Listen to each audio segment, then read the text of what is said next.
And we're here meeting with two wonderful artists, Laura and Diane from Aura.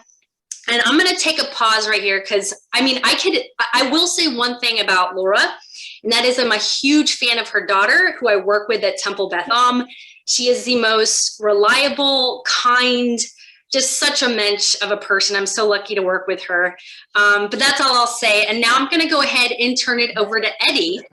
Now, before I do that, I'm just going to read this little very brief bio. Eddie Shuldman is a glass artist and the founder and the first president of Aura, Northwest Jewish Artists. She is a master teacher for bar and bat mitzvah and teaches seniors at the Rose Schnitzer Manor, and she makes the best challah! Exclamation point. All right, Eddie, I'm going to turn it over to you to introduce these two women. Thank you so much. So yes, I'm Eddie Shuldman, and I'm so very proud to introduce you all to both the silk artist Diane Fredgant and fabric construction artist Laura Joy Bendel. They are also founding members of our Portland-based Jewish Artists Guild that has members from all around the state of Oregon and often parts of Washington. As you might imagine, belonging to a kahila, an intentional community of artists, has incredible value. There's both belonging to a Jewish Artists Guild, and there's also this notion of an ongoing exploration of what makes art Jewish. Is it the theme, the presence of Jewish symbols, Hebrew words, or is it maybe just enough, Diane, that the artist is Jewish? Aura is 15 years old, and our membership continues to grow and grow. And some of our artists are emerging, some are hobbyists, and many, like Diane and Lori, because I've known her for a long time, I can call her that, are accomplished artists. We are all in the same critique group with a handful of other artists who represent a variety of media.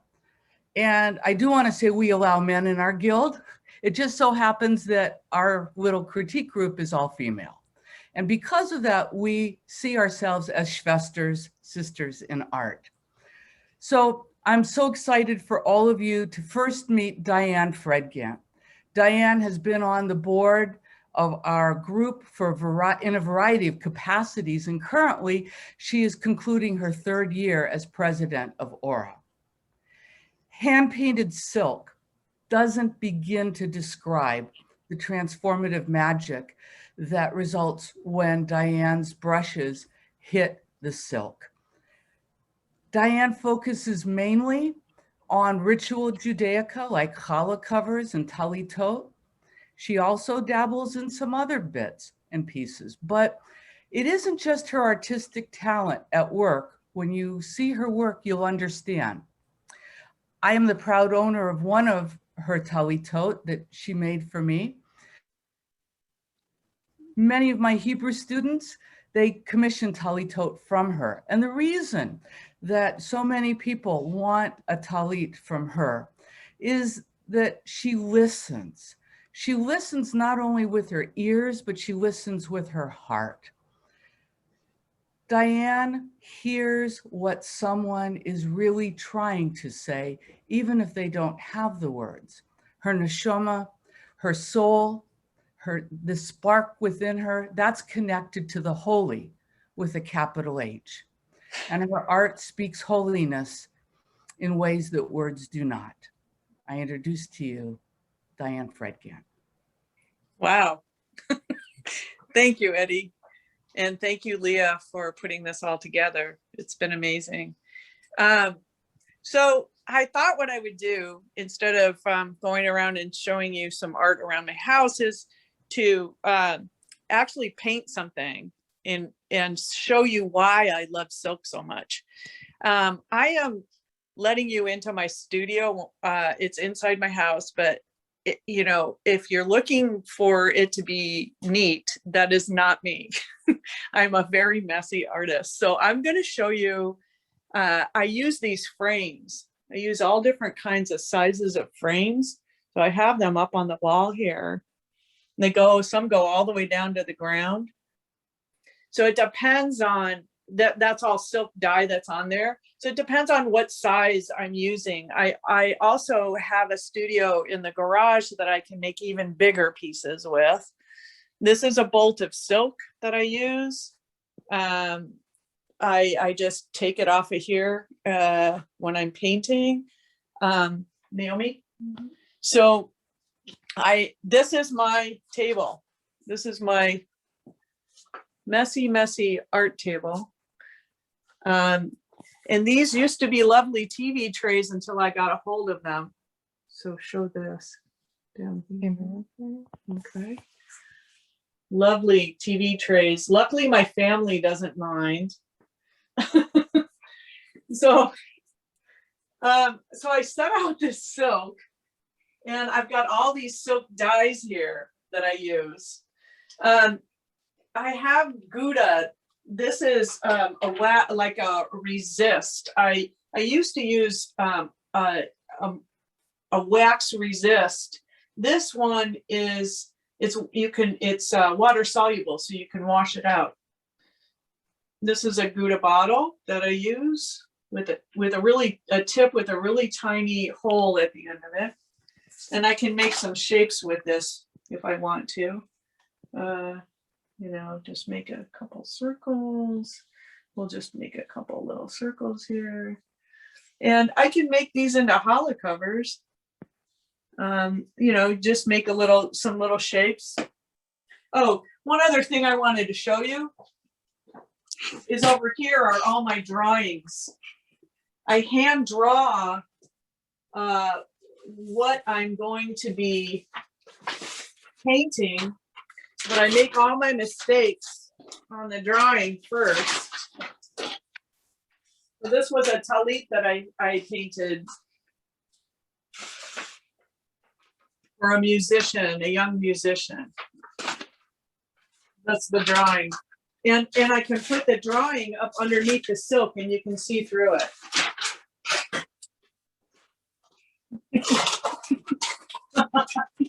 Okay, let's put that back in there. That's where that goes. Okay, so now I'll start painting. I hope this is interesting for you. I always have a couple waters here so that I can, like dip the brushes. So these are the brushes that I use. They're Japanese calligraphy brushes. I have a whole bunch of sizes. Well, let's just see. I laid out some colors here.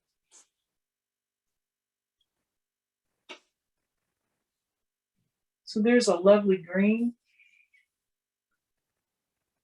We've got this blue, kind of turquoise. So you have to kind of paint fast so that the dyes, if they start to dry, then they make odd shapes. So what I do is I paint pretty fast and blend.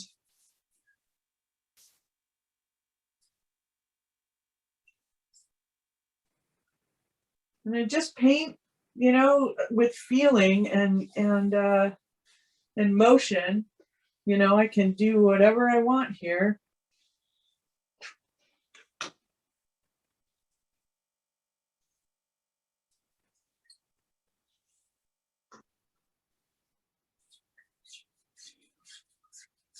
So I don't panic when something drips. You see how things make shapes here? Blend, blend, blend.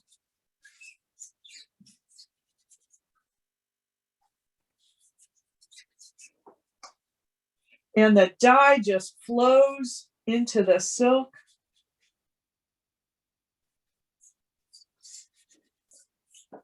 And then I'm going to show you something on this one.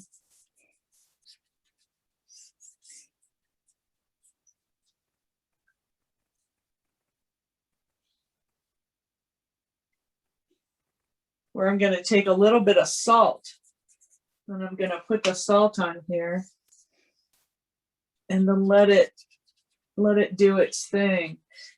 Salt draws the dye to it, so it'll change what this looks like.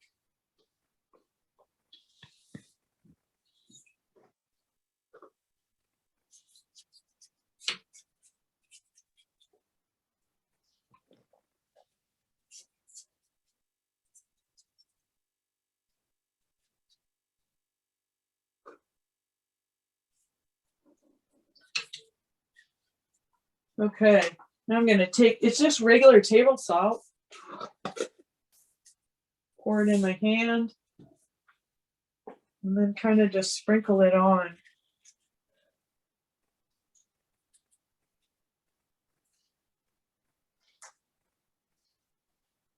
And we'll see what happens. We'll come back to it in a little bit.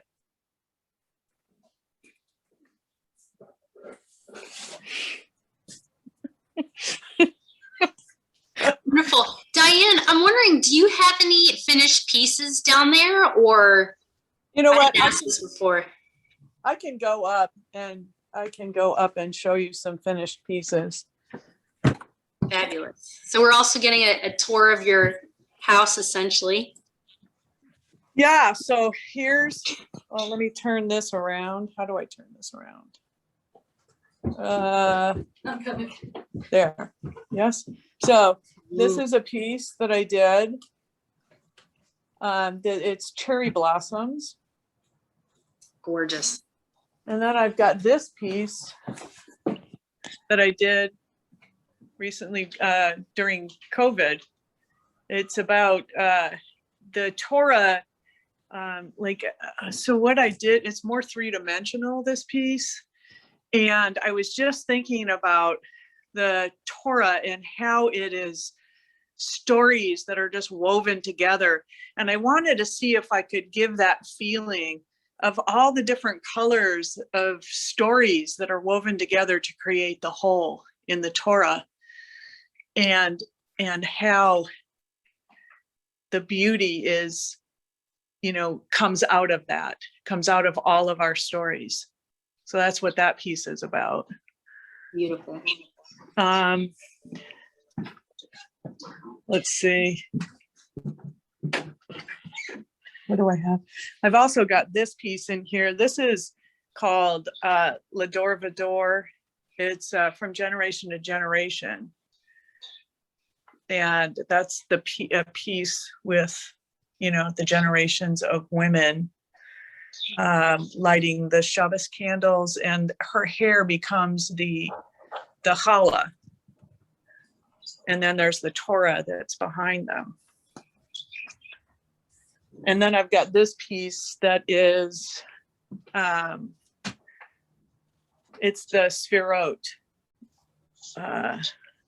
And in the center, there's the tzitzit that I drew coming through the center of that. So Just those are a few of the pieces that I have. wonderful. I'm so glad I asked. I mean, pieces are, I'm so curious. Well, we're actually going to save questions for the end. So I'll save my question for the end. But if anybody has any questions, please put them in the chat box. I'm going to keep an eye out and we'll ask them at the end. But right now we're actually going to go back to Eddie, and she's going to introduce our next artist. Am I right? Is that the order of thing? Okay. Yeah. Awesome. So Laura Joy Fendel served on our board since we first formed, and she was the director of our education program for a number of years and served in other capacities as well. Lori is a retired elementary school teacher, interior designer. She's an author and a fabric construction artist. And there's even a little bit more beyond that. Lori blends her various talents with her passion for Yiddishkeit. She teaches Musar classes and recently became an end-of-life doula, where she brings dignity and holiness to the process of dying. Lori's 2- and 3-dimensional works of art are at once playful, colorful, energized, and energizing. And then there are other pieces that she's made that reflect meditations that seem to evolve from her study of Musar and the various midot contained within it. I am very proud to own a remarkable piece of work made by Lori called Miriam's Well. And were I in my own home at this very moment, I would show you the shape-shifting nature of this piece. I think you're going to enjoy Lori's presentation, and you'll see why her middle name is Joy. It's my absolute pleasure to introduce Laura Joy Bendel. Hello and welcome to our home. I saw a lot of cousins. I saw 2 of my kids and lots of very, very close friends. So thank you all for being here. And I'm excited to show you my favorite piece first. This is called Rubies Ablaze. I sewed the fabric together, which took 3 months of just sewing fabric. And then I created this for a show that we did in a glass gallery. And it's called Ruby Ablaze. And it's a series. I have a couple other pieces that go with it. And I had to call a friend at 10:30 at night because I know she was up. And I said, you have to hold this here and hold this here because everything was flat. And there's a box in the center that's covered with fabric. And then all the pieces were flat and they were sewn on the bottoms. And then we lifted them up and then I stitched them together. So I'll show you that later of how I do these constructions. But whenever I'm doing a construction, something has to change. Something has to change in it as I'm making it because fabric moves and it doesn't go where you necessarily want it to go. And I can make it stable by ironing it to a fusible material, which I'll show you, that's very heavy. And that's how I make these constructions. Okay, the next piece is Oscar Peterson. And Michael, if you'll just scan down the music. Scan down George's music. My husband, George, was on the radio for 28 years. And he has a collection of mainstream jazz. And about 45 years ago, he showed me this album and we listened to Oscar Peterson play. And I looked at it, I looked at the album and I said, oh my gosh, that's gonna be fabric.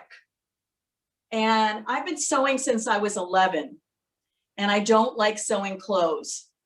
So I went to a fabric store and some ladies helped me and it took us 2 hours to find just the right colors and the right fabrics for this piece.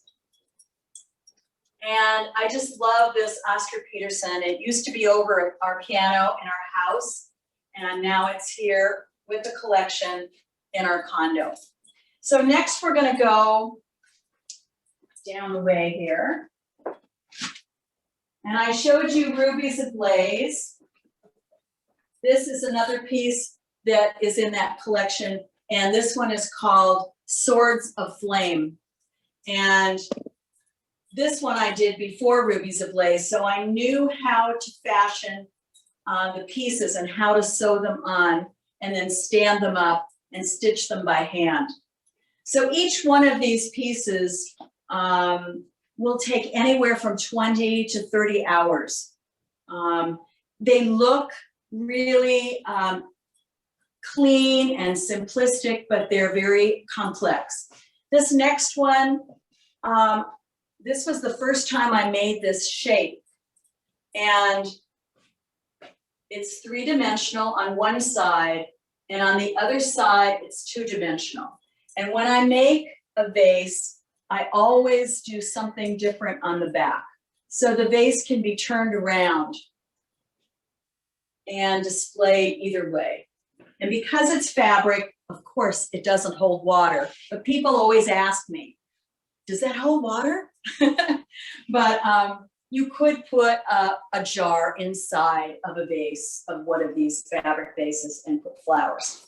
So the next piece I'm going to show you, it's a man and a woman. It was also a record jacket.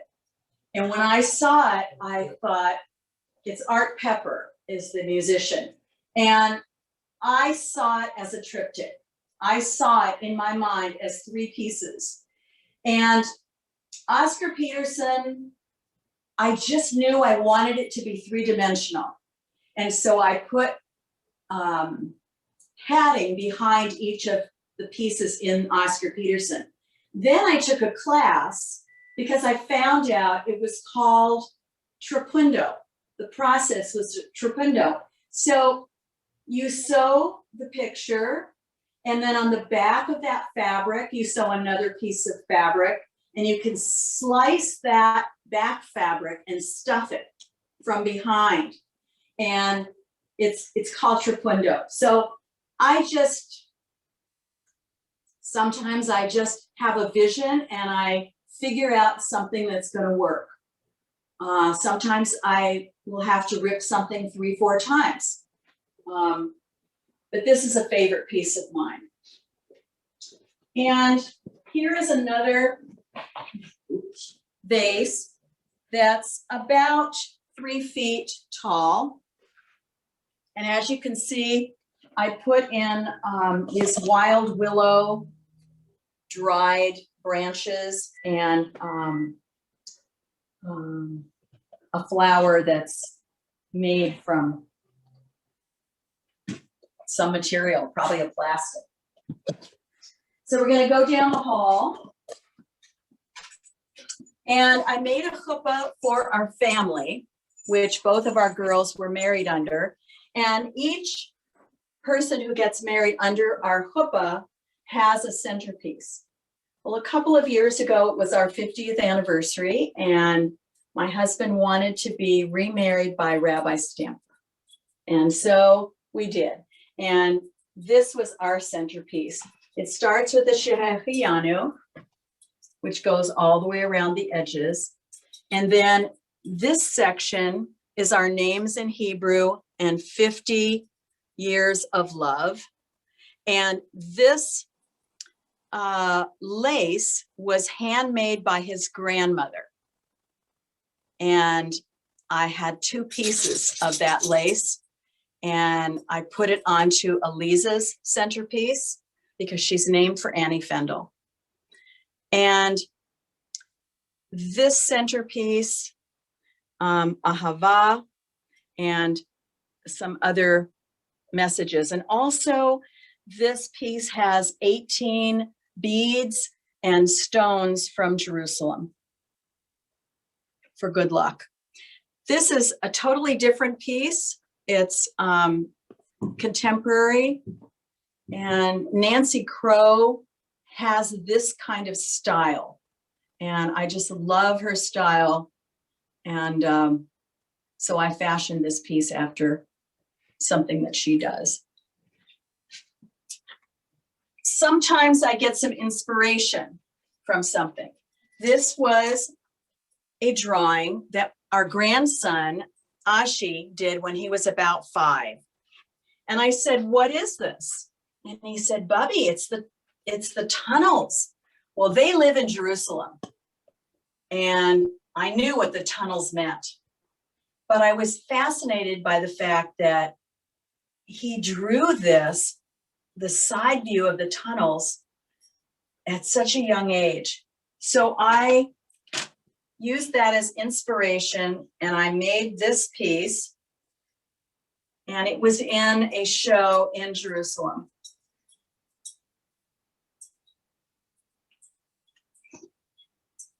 This piece took a long time because I stitched every inch of it.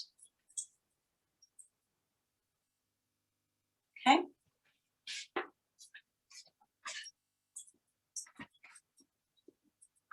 This is my studio where I work. I have 2 sewing machines. My little doggies are following me. This is Bernie. So in here I have some new work, and you'll see that it's on the Temple Beth website in the shop. And this piece is a wall hanging. And I was just inspired while I was watching a teacher online. And I just went to my fabrics because I have 2 closets filled with fabrics. And I just started pulling fabrics and laying them out. Then I was inspired, and I took all kinds of wild fabrics based on the class that she was teaching. And she was teaching overlay, putting sheer fabrics over other fabrics. And then this piece, actually the inspiration was from a metal piece that I saw in Jerusalem. And I'm going to show you the back because I had to plan where I was going to sew, because where I was going to stitch was going to hold it together.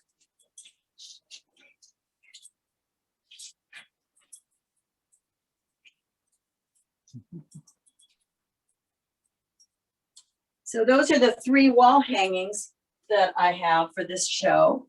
And here I have one of my vases, and I put some of this curly wood in it to show you that by putting in dried flowers, dry weeds, all kinds of things, it can be really stunning. And I don't know if you can see this, Michael, can you see? This fabric shimmers. And all of these fabrics were from Tel Aviv. There's a street of fabric stores that is so exciting, and I love going there. Then I made this vase, and these next 2 are kind of favorites of mine. This one, I did cutouts. I cut out here and I put that cutout below. And these ribbons, that I call them, are from sweaters. And many years ago, I met a woman who went to the Goodwill bins, bought sweaters, cut them up into pieces, and then washed them in hot water so they would shrink. And I bought a whole bunch from her. And then on this side, I did the cutout here, and I put the cutout up in the corner. It was a lot of fun to make.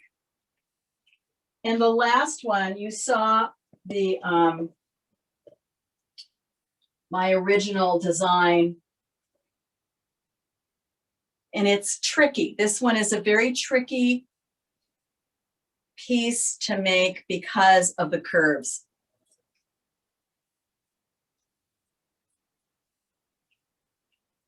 So I want to show you,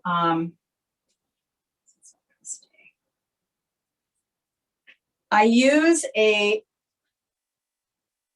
fabric that has glue on both sides, and you can iron fabric to it, which is really nice.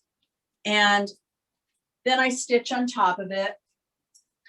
Then I do a lot of processes of zigzag, close zigzag stitches, and then I stitch cording to the edge. And then if I have another piece and it has cording, I can sew those cordings together. And that will, and then if I bend it, then you'll get this effect. And that's how you can make the structures. So I hope you have questions, and I'm glad to answer them. And thank you all for joining us today. Thank you so much, Laura. I just want to say, be sure that you look at some of the other videos, especially Ruth Weisberg, because her paintings are all over the world and they are astounding, just astounding. So thank you so thanks much. so much, Leah.